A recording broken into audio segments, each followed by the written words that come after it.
us Mr. Egemen Bağış, who is a politician and joining us from Istanbul today, and also an analyst, Mr. Ruslan Mamvedev, joining us from Moscow. Welcome to both of you to the show. I want to start with you, Mr. Bağış, if we can get your take on this reaction that has come out from the U.S.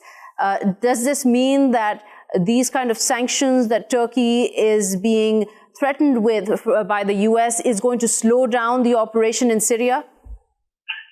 Not at all. It's going to even faster.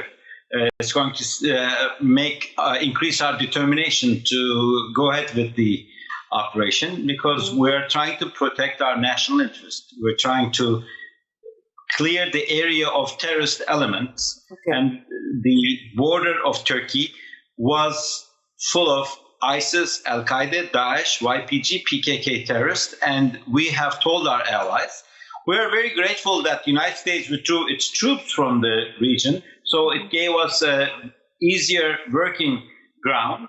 And now we are clearing the area as we move along from terrorist elements, and we will start building facilities there to send back the refugees in Turkey, the Syrian refugees, so that they can go and start cities. They can rebuild their country. They can start agriculture. They can do their farming and become productive again.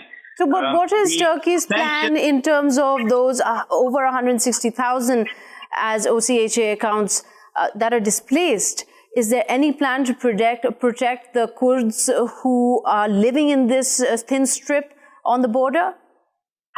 First of all, we have nothing against civilians that do not have any terrorist activity, as long as they are civilians, as long as they are not part of the YPG or PYD terrorist elements.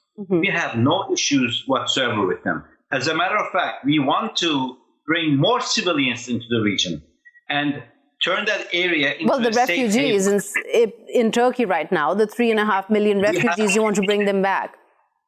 We have 3.5 million Syrian refugees in Turkey that we've been housing for the last 3 or 4 years. We have spent more than $30 billion on trying to provide humanitarian assistance to them. The world has to realize that Turkey has been prioritizing global humanitarian interests over her national interests until now. But it is now time for the rest of the world to assume some responsibility. These people need to go back to their country. These people need to rebuild their country, and we will help them do so. And this is going to be an international effort. So we are grateful both the United States and Russia together vetoed the resolution to condemn Turkey because of this operation, which gives us a very clear indication that they understand Turkey has to do this. But they also have domestic political constraints, so they have to please some constituencies. And we understand that this is a political game that they're playing, but we are determined. We will do this, and we will come to the very end, because we cannot deal with terrorism anymore. Okay, so